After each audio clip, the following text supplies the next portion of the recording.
नमस्कार, मैं दीपक शर्मा और मेरे YouTube मंच पर आपका स्वागत है।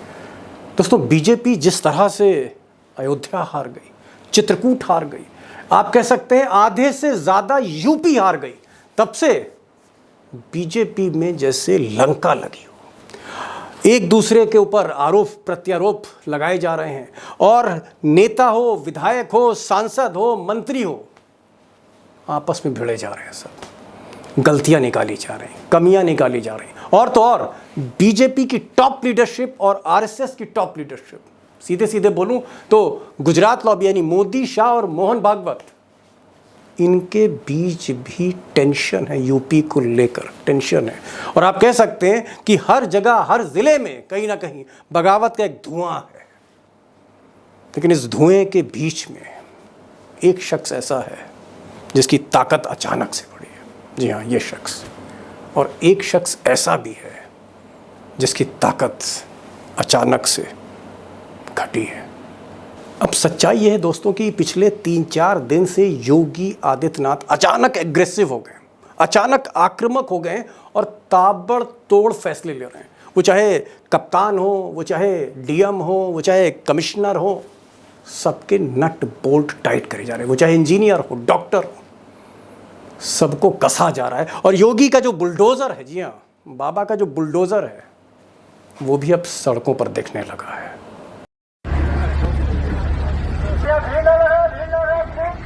अब हकीकत ये भी है दोस्तों कि 4 जून के नतीजों के बाद जिस तरह से आरएसएस ने बहुत ही तल्ख बयान दिए हैं बीजेपी को लेकर, गुजरात लॉबी को लेकर, अमित शाह और मोदी को लेकर, उसके बाद कहीं ना कहीं मोहन भागवत जो आरएसएस चीफ हैं, उन्होंने अपना हाथ जैसे योगी के पीठ पर रख दिया हो। आप यकीन करें ना करें, लेकिन मोहन भागवत गोरखपुर पहुंचे योगी के गढ़ में और वहां पर उन्होंने योगी के साथ एक लंबी मीटिंग करी।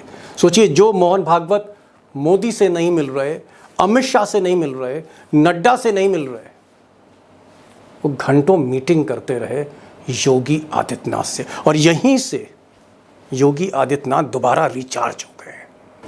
अब लखनऊ में आजकल इस बात को लेकर बड़ी चर्चा है कि अमित शाह के जो करीबी लोग रहे हैं उत्तर प्रदेश में, आप कह सकते हैं इनर कोटरी, इनर सर्कल, कुछ लोग किचन कैबिनेट भी कहते हैं, ये जो किचन कैबिनेट है, ये जो खास लोग हैं अमित शाह के आइडेंटिफाइड, इनके दिन अब अच्छे नहीं रहे, बुरे दिन आने वाले हैं। आप कह सकते हैं शामत आने वाली है। अब चाहे उसमें ओम प्रकाश राजभर जैसे नेता हों जो अक्सर अमित शाह की गोद में देखे गए, या फिर आप कह सकते हैं संजय निषाद, ये भी बहुत करीबी रहे अमित शाह के, या फिर कई मंत्री हैं, या फिर दोनों डिप्टी चीफ मिनिस्टर आप कह लीजिए, केशव प्रसाद मौर्य, ब्रजेश पाठक, यानी जो इनर कोटरी अमित शाह के रही, वो कहीं ना कहीं उनके लिए अब मुसीबत भरे दिन होंगे, क्योंकि योगी धीरे धीरे अब अपने अवतार में आ रहे हैं। और कहने वाले ये भी कह रहे हैं लखनऊ में कि योगी को अब किसी का डर नहीं है। He is not bothered. अब किसी का डर नहीं है। अब वो चाहे गुजरात लॉबी हो, वो चाहे चाणक्य हो, साफ शब्दों में कहूँ, वो चाहे अमित शाह हो, अब किसी का डर नहीं है, क्योंकि अमित शाह दिल्ली में खुद कमज़ोर हो गए। अमित शाह के लिए अपनी कुर्सी बचाना अब पहली प्राथमिकता है। अब सच ये भी है कि अगर मोदी 272 सीटें अपने दम पर लेके आते हैं, पूर्ण बहुमत बीजेपी खुद हासिल करती, तो हो सकता है 4 जून के बाद फिर योगी को जाना होता। योगी की विदाई लखनऊ से फिर तय थी। That was the writing on wall. वो इबारत पर लिखा हुआ था, उसमें कुछ भी मैं सरप्राइजिंग नहीं कह रहा हूँ। कई मैंने ऐसे वीडियो बनाए हैं, आप टाइमलाइन पे जाके देख सकते हैं कि 4 जून के बाद या तो मोदी रहेंगे या योगी रहेंगे। लेकिन जो हमने खबरें करी, उस खबरों में कहीं ना कहीं एक आप कह सकते हैं संशोधन हो गया। संशोधन ये हो गया कि मोदी जीते तो, लेकिन नंबर नहीं थे उनके पास, वो 272 पे नहीं पहुंच पाए, 240 पर ही अटक गए। यानी आज की तारीख में बैसाखियों पर मोदी सरकार तो है, लेकिन मोदी के पास अब वो ताकत नहीं रही जो उनके पास 2014 या 2019 में थी। यानी कुल मिलाकर इट्स एडवांटेज योगी आदित्यनाथ। और आप कह सकते हैं कि कहीं ना कहीं जो समस्या थी योगी जी के लिए सबसे बड़ी, उसका निदान खुद ब खुद हो गया। समस्या देने वाला की हस्ती कितनी भी बड़ी क्यों ना हो, जब ईश्वर की कृपा होती है ना, कुछ नहीं। और दोस्तों, आज का बड़ा सवाल कि क्या योगी आदित्यनाथ और अमित शाह इन दो कैंप्स के बीच में जो कोल्ड वॉर थी, क्या ये कोल्ड वॉर का पटापेक्ष हो गया? ये स्वतः खत्म हो गई, खुद ब खुद खत्म हो गई है ये कोल्ड वॉर? या ये कोल्ड वॉर कहीं ना कहीं पर्दे के पीछे आज भी जारी है, क्योंकि सियासी अदावतें जो हैं वो कभी खत्म नहीं होती, वो जो दिल की मैल है कभी उतरती नहीं है सियासत में। क्या मौका मिलने पर अमित शाह फिर से खेला करेंगे यूपी में? क्या ऐसा मौका उनको मिल सकता है, या अमित शाह आज की तारीख में इस पोजीशन में नहीं है कि वो कुछ योगी का बिगाड़ पाए? बड़ा सवाल है, और मुझे लगता है इसी सवाल के इर्द गिर्द उत्तर प्रदेश की राजनीति घूमती रहेगी। जी हाँ, देश के सबसे बड़े सूबे की राजनीति जो राष्ट्रीय राजनीति को प्रभावित करती है। यूपी में क्या होगा? जी हाँ, योगी का क्या होगा, अमित शाह का क्या होगा? और मैं चाहूँगा कि इस सवाल को आज डिकोड करूँ, इसकी तह में जाऊँ। दो खास मेहमान हैं हमारे साथ। अशोक वानखेड़े टाइगर हैं, और टाइगर योगी की राजनीति और गुजरात लॉबी की सियासत दोनों को अच्छा समझते हैं। और हमारे साथ लखनऊ से प्रोफेसर रविकांत जुड़े हैं। वो तो 24 घंटे ही योगी सरकार, बीजेपी सरकार, उत्तर प्रदेश की राजनीति को फॉलो करते हैं। चलते हैं अशोक वानखेड़े टाइगर के पास और प्रोफेसर रविकांत जी के पास। प्रोफेसर साहब, इस तरह की चर्चा हो रही है कि योगी जी की इस वक्त निशाने पर वो सारे लोग हैं जो योगी जी को परेशान कर रहे थे, जैसे ओम प्रकाश राजभर या दारा सिंह चौहान या फिर संजय निषाद। बहुत से ऐसे लोग हैं जो अमित शाह की गोद में बैठते थे और योगी उनसे बात तक नहीं करते थे। क्या योगी को एक बार फिर से मौका मिल गया है पुरानी अदावतों को निपटाने का? निश्चित रूप से मौका मिल गया है, क्योंकि ओम प्रकाश राजभर तो अपनी भी सीट नहीं बचा पाए, अपने बेटे को जहां चुनाव लड़ा रहे थे। संजय निषादों का वोट नहीं दिलवा पाए हैं, और जो दूसरे जो छोट भैये जो प्यादे हैं वो तो योगी जी के लिए बेहद आसान था। लेकिन ये जो शह मिली हुई थी उनको अमित शाह के जरिए, और ये दोनों ही नेता अमित शाह के माने जा रहे थे, अब इनको निपटाना योगी जी के लिए बहुत आसान हो गया है।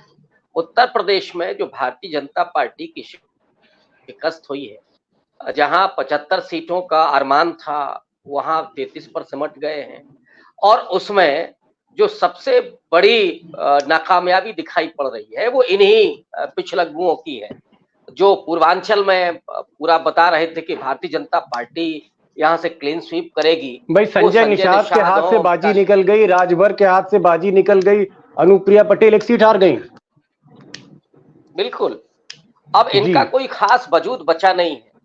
तो योगी आदित्य, और उधर आप देखिए अब योगी आदित्यनाथ वो भी नहीं है। नरेंद्र मोदी का जो ऑरा था वो बेहद कमजोर हुआ है, और उसकी सबसे बड़ी वजह आपको दिखेगी कि बनारस में जिस तरह से जीत का मार्जिन कम हुआ है, नरेंद्र मोदी हारते हारते एक तरह से जीते हैं चुनाव।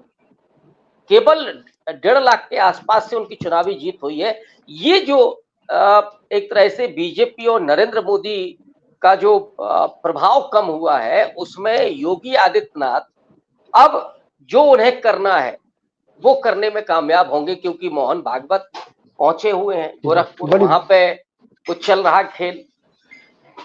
जी जी जी जी टाइगर, जिस वक्त योगी आदित्यनाथ मुख्यमंत्री बनाए गए थे 2017 में, उस वक्त उनका दूर दूर तक नाम नहीं था। पैराशूट से ड्रॉप किए, दोपहर में पहुंचे रेबन का चश्मा लगाकर, और शाम तक पूरे उत्तर प्रदेश को, क्या देश को पता लग गया कि अब योगी आदित्यनाथ जो हैं वो उत्तर प्रदेश देश के सबसे बड़े सूबे के मुख्यमंत्री होंगे। उस वक्त दरअसल कोई कंपटीशन था नहीं उनके आसपास, किस्मत के धनी थे, इस वजह से बने। और इस बार चर्चा थी कि अगर अमित शाह और मोदी प्रचंड बहुमत के साथ आएंगे, जैसा कि एग्जिट पोल में दिखाया जा रहा था, तो फिर योगी का जाना बिल्कुल तय है। लेकिन मोदी और शाह की सरकार ही फंस गई है, कहां तो 370 270 भी नहीं आए। आपको लगता है किस्मत अक्सर योगी का साथ दे रही है, और इस बार योगी कहीं ना कहीं उनको जीवन दान मिल गया है, एक लाइफलाइन मिल गई उन्हें? देखिए, कई लोगों की बदकिस्मती योगी की किस्मत बन गई, और योगी किस्मत भी इसलिए क्योंकि योगी का यूएसपी ये है कि वो उनको नरेंद्र मोदी पसंद नहीं करते थे, अमित शाह पसंद नहीं करते थे। देखिए 2014 में जब सरकार बनी तो योगी आदित्यनाथ तो एक सीनियर मेंबर थे पार्लियामेंट के, उन्हें कोई तवज्जो नहीं दी गई, कोई मंत्रिमंडल में नहीं लिया गया। और मनोज सिन्हा का नाम ऑलमोस्ट फाइनल था मुख्यमंत्री पद के लिए, लेकिन संघ को लगा कि जिस हिसाब से ये दोनों गुजराती चल रहे हैं, यदि सारी बाजी उनके हाथ में चली जाएगी तो बड़ा प्रॉब्लम हो जाएगा। तो संघ ने अड़ंगा लगाकर मात्र नरेंद्र मोदी और अमित शाह को चेक करने के लिए, रखने के लिए योगी आदित्यनाथ का उपयोग किया। योगी आदित्यनाथ को टूल बनाए। संघ के बैकिंग से योगी आदित्यनाथ उस सदन के नेता बने जिस सदन में योगी आदित्यनाथ का एक भी मेंबर ऑफ असेंबली नहीं था, एक एमएलए ऐसा नहीं था जिसको योगी जी ने टिकट दिया था। उस समय तो ये स्थिति थी कि योगी जी ने युवा हिंदू युवा वाहिनी को चुनाव लड़वाने का प्रयास किया था। संघ के अनुशंसा पे उनका विड्रॉल हुआ। गोरखपुर से लेकर पूर्वांचल की वो जो पट्टी है बस्ती के आगे तक, वहां पे सारा इनका इन्होंने हिंदू युवा वाहिनी का संगठन बनाया। लेकिन जब योगी मुख्यमंत्री बने तो लगातार प्रयास ये किया गया कि योगी जी को अनस्टेबल कैसा किया जाए, लेकिन बार बार योगी जी संघ के बैकिंग पे गुर्राते नजर आए। दिल्ली और लखनऊ के बीच में अदावत चलती रही, ये कोई नई बात नहीं। 2022 के चुनाव में फिर योगी जी को दरकिनार किया गया। योगी जी का नाम तक अनाउंस नहीं किया कि योगी जी के नेतृत्व में चुनाव लड़ा जाएगा। फिर कमान संभाली दो गुजरातियों ने, और फिर उनको लगा कि शायद संघ ने एक बार स्टेप उठाया, नाराजगी दिखाई, फिर एंडोर्समेंट हुआ और योगी जी फिर मुख्यमंत्री बने। लेकिन इस टाइम थोड़ा योगी जी को अकोमोडेट करना पड़ा। जिन लोगों को योगी जी ने अपॉइंटमेंट नहीं दिया था एमएलसी बनने पे, उनको मंत्री बनाना पड़ा। दो उप मुख्यमंत्री जिनको वो पसंद नहीं करते थे वो करने पड़े। योगी जी थोड़ा सा कॉम्प्रोमाइजिंग मूड में आ गए कि चलो मुख्यमंत्री दूसरी बार बनाए गए तो थोड़ा सा इन गुजरातियों का प्रकोप कम हो जाए। इसी बीच में 2024 के चुनाव आ गए, और 2024 के चुनाव में जो मोदी की गारंटी और मोदी का चेहरा सामने रखा गया, सरकार मोदी की नहीं, सरकार मोदी की हो गई, सरकार बीजेपी की। गारंटी बीजेपी की नहीं, सरकार की नहीं, गारंटी मोदी की हो गई। मोदी भगवान का अवतार हो गए। मोदी स्वयं अपने आप को अजन्मे और अविनाशी कहने लगे। और जब मोदी जी ने सारी रिस्पॉन्सिबिलिटी ली और चेहरा मोदी जी का और काम अमित शाह का, सारी सीटें अमित शाह ने डिस्ट्रीब्यूट की पूरे भारत में। जितनी भी, यदि मध्य प्रदेश में 29 सीटें आई तो उनको क्रेडिट अमित शाह को ही जाएगा, और यदि पानीपत हुआ है यूपी और महाराष्ट्र में तो उसका खामियाजा भी उन्हीं के सर पे जाएगा। और कुल मिलाकर जब ये बात तय थी, आप बिल्कुल सही कह रहे हो, यदि ये अपने बलबूते पे सरकार बना लेते, 275, 280, 300 तक पहुंच जाते, तो फिर ये योगी को मुख्यमंत्री पद से हटा देते, क्योंकि चुनाव के नतीजों के पहले ही इन्होंने संघ को अपनी जगह दिखा दी थी, ये बोलकर कि संघ की अब जरूरत हमको नहीं है, संघ अपना काम करे, हम अपने स्वयंभू है, अब हम समर्थवान हो गए हैं कि जो अपने बलबूते पे हम काम करेंगे। वो अटल जी के टाइम पे संघ की जरूरत होगी, हमको जरूरत नहीं। लेकिन दुर्भाग्य मोदी जी का और सौभाग्य योगी जी का, ये 240 पे अटक गए। टाइगर, यहाँ पर एक सवाल, और मैं बहुत ही फ्लैट आंसर चाह रहा हूं। क्या आज की तारीख में, आज की जो स्थिति है दिल्ली की, क्या अमित शाह आज की तारीख में उस स्थिति में है कि योगी को चुनौती दे पाए? क्या योगी को चुनौती देने की स्थिति में अमित शाह है? नहीं है, सीधी बात बता रहा हूं। क्योंकि अपना खुद का समर्थन देखिए, अमित शाह और नरेंद्र मोदी की यूएसपी क्या थी, उनकी ताकत क्या थी? उनकी 277 ये ताकत थी, उनकी 300 प्लस ये ताकत थी। वो यदि 240 पे आ गए तो वो चुनाव हार गए हैं। लोगों ने उन्हें सत्ता में बैठने का अधिकार नहीं दिया। ये तो जुगाड़ू सरकार है, एक आयाराम, मतलब ये 52 लोगों के भरोसे सरकार चला रहे हैं। अब तो वहां पे जीतराम मांझी भी कह सकते हैं कि मेरी सरकार है, मेरे भरोसे है, मैं हूं तो तू प्रधानमंत्री है, तो अपने औकात में नहीं। और यही कारण जैसे ही कमजोर पड़ गए, अब कई लोग एक सवाल भी पूछते हैं और ये वाजिबी है, कई लोगों ने मुझे भी फोन करके सवाल पूछा कि संघ अब क्यों बोल रहा है? अजित पवार आया तब संघ को दिखा नहीं? अजित पवार आके 1 साल हो गया, अब संघ को समझ में आ गया? मोदी जी का अहंकार आज आ गया समझ में, पहले नहीं आया। संघ को सब समझ में आ गया था। लेकिन दीपक भाई, मैं कई बार आपके प्लेटफॉर्म पे कह रहा हूं कि संघ डर गया था। संघ को लग रहा था कहीं यदि ये अपने बलबूते पे 370 पे आ गए तो ये संघ पे रिसीवर बिठा देंगे और मोह भागवत को जेल कर देंगे। ओह, बोल देंगे कि गुरु गोलवर जी का जो आदेश उद्देश्य था इसके लिए संघ बना था, आपने संघ को डायल्यूट कर दिया है। अब कोई गुजरात का कोई शाह आता, कोई पटेल आता, कोई कच्छी आता और संघ चालक बनता तो संघ भी वेट एंड वॉच कर रहा था। मोदी जी के इस जगह दिखाने में संघ का भी बड़ा हाथ है। और फिर जब मोदी जी का ब्रांड, जहां सभाएं हुई वहां लोग नहीं आए, मोदी जी की सभा से लोग चले जाते थे, वो सब अपनी जगह पे है। लोग जो जूता है वो सिकंदर मानते हैं। मोदी जी तो जीत नहीं पाए। मोदी जी को सबसे बड़ा डेंट जो लगा वो बिल्कुल रविकांत जी ने सही उसको फरमाया, जब वो चुनाव में पिछड़ते गए। सवाल ये है कि क्या मोदी अपने चुनाव में बनारस में क्या मोदी जी चुनाव जीते या जितवाए गए? यह प्रश्न है, यह प्रश्न है। बनारस के लोगों को पूछिए, प्रश्न का उत्तर मिल जाएगा। अब तो चलो, अब सर्टिफिकेट मिल गया, हम उसमें नहीं जाते।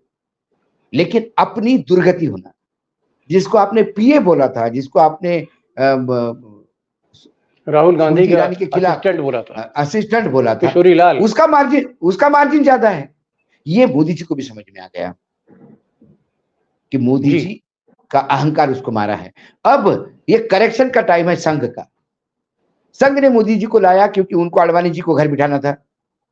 तब संघ के पास कई गुजरात के संघ के वरिष्ठ लोग जाके बोले भागवत जी को कि भागवत जी आप गलत कर रहे हैं, आप जिसको उपयोग में ला रहे हैं वो आदमी जानते नहीं हो आप, यदि वो छूट गया हाथ से तो भयानक होगा।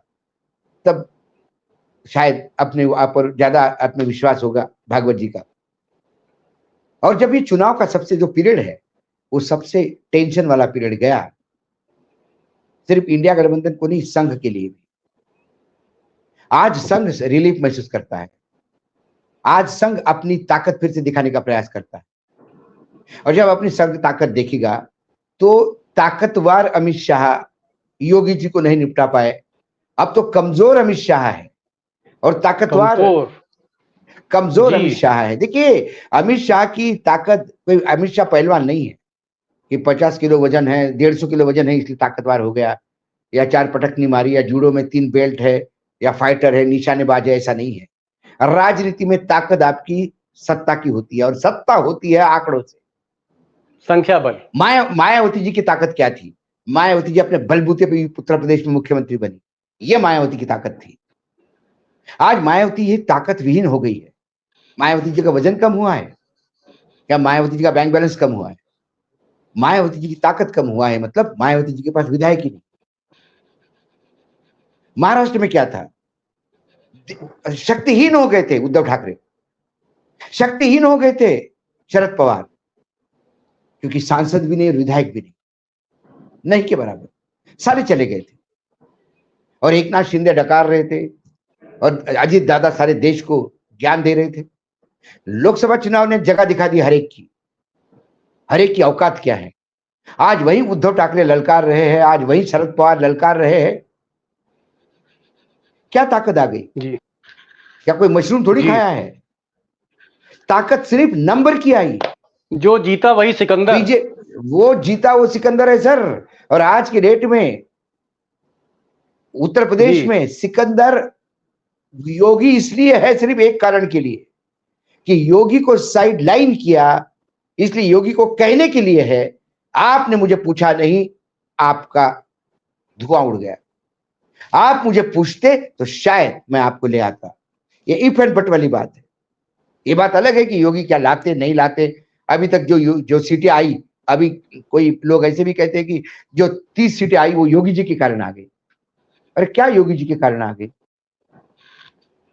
योगी जी अपनी खुद की बाई इलेक्शन में, पहले ही बाई इलेक्शन में सीट नहीं निकाल पाए थे गोरखपुर से।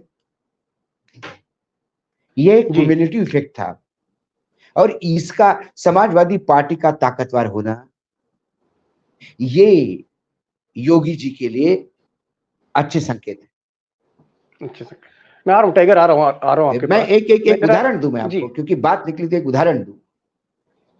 जब पेशवा का टाइम था और सिंधिया ग्वालियर में थे, होलकर इंदौर में थे। एक नजीब करके अवध का एक नवाब था। नजीब, हाँ, वो लगातार सिंधिया को परेशान करता था, और जब सिंधिया उनको घेरते थे तो मैसेज जाता था होलकर से कि अरे छोड़ दो नजीब। तो एक दिन सिंधिया होलकर से मिलते हैं, उनको बाबा कहते थे सब। बोले बाबा ये बात बता दो, ये नजीब इतनी तकलीफ देता है मुझे, आप क्यों छोड़ते हो इसको? तो होलकर ने हंसते हुए कहा कि दत्ताजी तलवार के साथ साथ दिमाग भी चलाया करो। ओहो, जब तक अवध में नजीब जिंदा है तब तक इंदौर में मेरा वजूद और ग्वालियर में तुम्हारा वजूद है। जब नजीब का भूत ही खत्म हो जाएगा अवध से, तो ये पेशवा हमें पुनः बुला के झाड़ू लगवाएंगे दरबार में। जी। तो योगी आदित्यनाथ का महत्वपूर्ण रोल ये है कि जब तक ये दो गुजराती जिंदा है, मतलब पॉलिटिकली एस्टेब्लिश्ड है, पॉलिटिकली दिल्ली में, तब तक अखिलेश का भूत यूपी में जिंदा होना जरूरी है। जी जी जी जी, मैं आ रहा हूँ टाइगर, आपके पास आ रहा हूँ जरा। मैं प्रोफेसर साहब, आप तो इस वक्त लखनऊ में हैं। लखनऊ में ऐसी चर्चा है कि जो लोग अमित शाह के लोग थे, जो लोग अमित शाह से दिल्ली में मिला करते थे, अमित शाह लखनऊ आके जिनके यहाँ खाना खाया करते थे, जो अमित शाह की लॉबी है, ये आजकल बड़ी सहमी है, बड़ी घबराई हुई सी है, चेहरे पे हवाइयां उड़ी हुई हैं, और योगी लगातार अधिकारियों को डांट रहे हैं, बड़ा एग्रेसिव हो गए। ये खेल क्या हो रहा है लखनऊ में? देखिए, अभी जो भाव ने कहा ना कि जब वहां सत्ता कमजोर हो गई, अब मोदी जी वो नहीं है कि जो दिल्ली से छड़ी घुमाएंगे तो यहाँ शुरू हो जाएगा कि जो जैसा चाहे। अब वो स्थिति नहीं है। यहाँ डीजीपी 2 साल से पूर्णकालिक नहीं हो पाया, चीफ सेक्रेटरी मोदी जी का है, और योगी जी कितने फैसले ले पा रहे थे? दोनों डिप्टी सीएम उनके इर्द गिर्द बैठे हुए हैं। कुछ और निषाद जैसे लोग, राजभर जैसे लोग, वो भी सह पा रहे थे दिल्ली से। अब ये सब पराजित हैं, इसलिए खामोश हैं, और ये अब वो काम नहीं कर सकते जो पहले कर रहे थे। अब चैलेंज देने की स्थिति नहीं। योगी आदित्यनाथ को अब उत्तर प्रदेश में कोई चैलेंज नहीं, और इसीलिए उन्होंने और थोड़ा सा रुख अपना किया है एग्रेसिव। उसमें दूसरों को डराने के लिए थोड़ा अपने इर्द गिर्द के लोगों को टाइट करना पड़ता है। तो अपने अधिकारियों को टाइट करके मैसेज दिया जा रहा है कि बख्शना किसी को नहीं, छोड़ा किसी को नहीं जाएगा, और अब तो संघ हमारे साथ खड़ा हुआ है। तो अब जो आसपास के प्यादे थे, इनकी हालत खराब है कि कहीं ऐसा ना हो कि चाबुक इधर भी चल जाए, हम भी कहीं के न रहे। इस वजह से वो सब डरे और सहमे हुए हैं। डॉक्टर साहब, हम ये कह सकते हैं अमित शाह उनको नहीं बचा सकते, नहीं बचा, अमित शाह खुद ही अपनी कुर्सी बचा रहे हैं।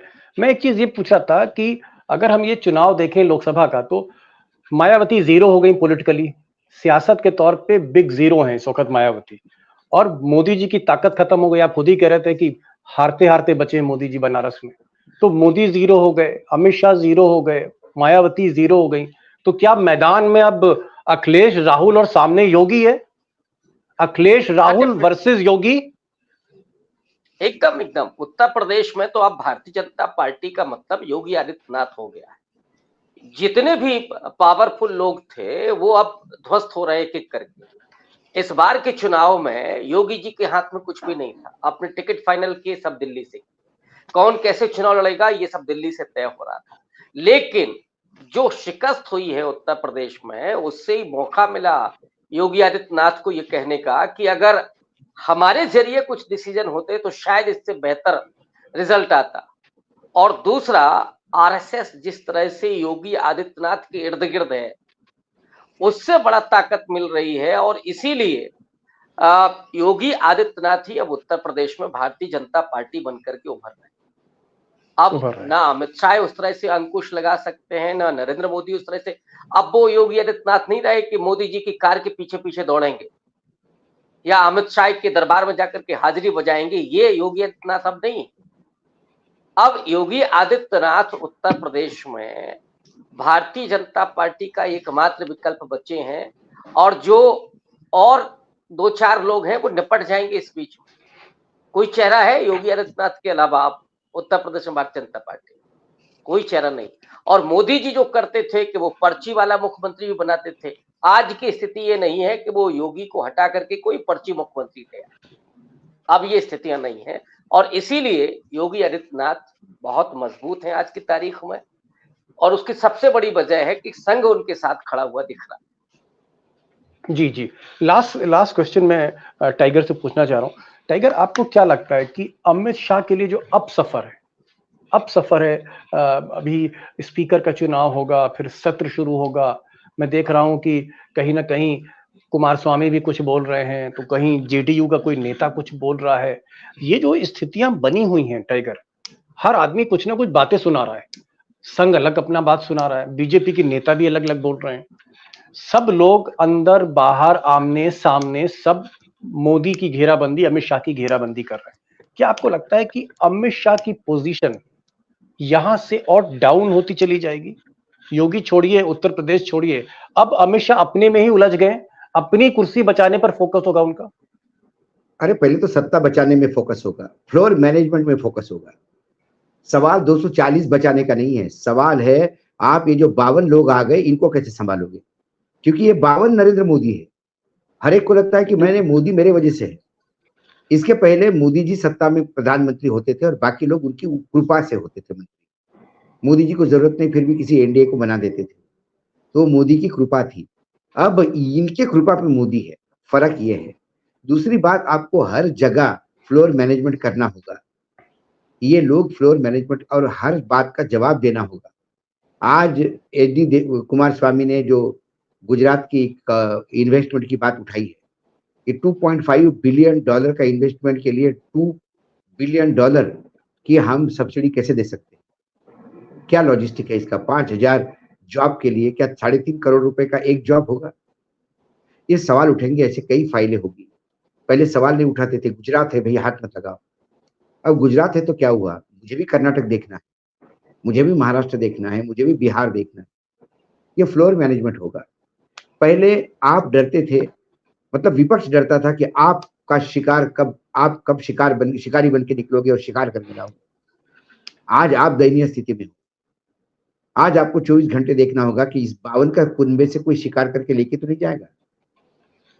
तो कोप भवन तो इंडिया गठबंधन ने बना के रखा है, जरा नाराज हो गया तो उस कोप बंधन में लोग चले जाएंगे। इसका मतलब रास्ता सफर बहुत मुश्किल है अब गुजरात लॉबी सफर मुश्किल। देखिए अभी तो अपनी कुर्सी बचाने और अपनी जान बचाने में मुश्किलें पड़ रही है, तो दूसरे की जान लेने की बात ही छोड़ दीजिए। मैं पॉलिटिकल बोल रहा हूँ।